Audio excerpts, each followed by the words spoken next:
If you want to point your domain to a website using GoDaddy, you're in the right place. In this video, I'll walk you through the exact steps to connect your domain correctly, update your DNS records, and make sure your site starts loading on your hosting provider. This is one of those tasks that sounds technical at first, but once you see the process, it becomes very simple. And if this tutorial helps you out, don't forget to hit like and subscribe for more easy step-by-step tech guides. All right, let's get into it.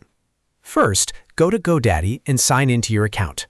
Once you're inside, click on My Products. This is where all of your domains and services are listed in one place. Under the Domain section, select the domain you want to connect to your website. If you own more than one domain, just make sure you choose the correct one because the DNS settings you change here will affect that specific domain.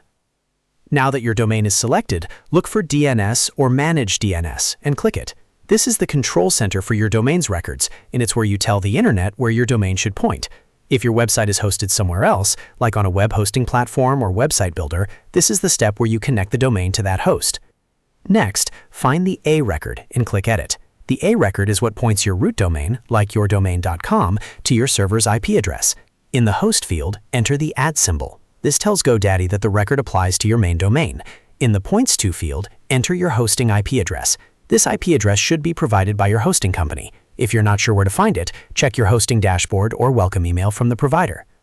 Once those details are entered, save the record. Saving is important because it applies the DNS change and starts the connection process. Depending on the setup, you may see the existing A record change, or you may need to replace an old IP address with a new one. If there are multiple A records, be careful and make sure only the correct one is being used. After that, you need to add or update the CNAME record. Click to edit or create a new CNAME if one doesn't already exist. For the host, type www. This makes sure visitors who type www before your domain name are also sent to the right place. In the Points To field, enter yourdomain.com or the destination your hosting provider recommends. In many cases, the www version should point to your root domain, so both addresses load the same website. Then save the CNAME record as well. At this point, your main domain and the www version should both be configured properly. This is a really important part of the setup because a lot of people only update one record and then wonder why the website works with one version of the domain but not the other. Now comes the waiting part. DNS changes do not always update instantly. In many cases, it can take anywhere from 5 to 30 minutes, but sometimes it may take a little longer depending on your DNS provider and internet propagation. So after saving everything, give it a few minutes, then refresh your website and test both the root domain and the www version. If it still doesn't load right away, don't panic. That usually just means the DNS update is still propagating. You can try clearing your browser cache, opening the site in an incognito window, or checking the DNS settings again to make sure the IP address and CNAME are correct. As long as the records are entered properly, the domain should begin pointing to your website or as propagation finishes.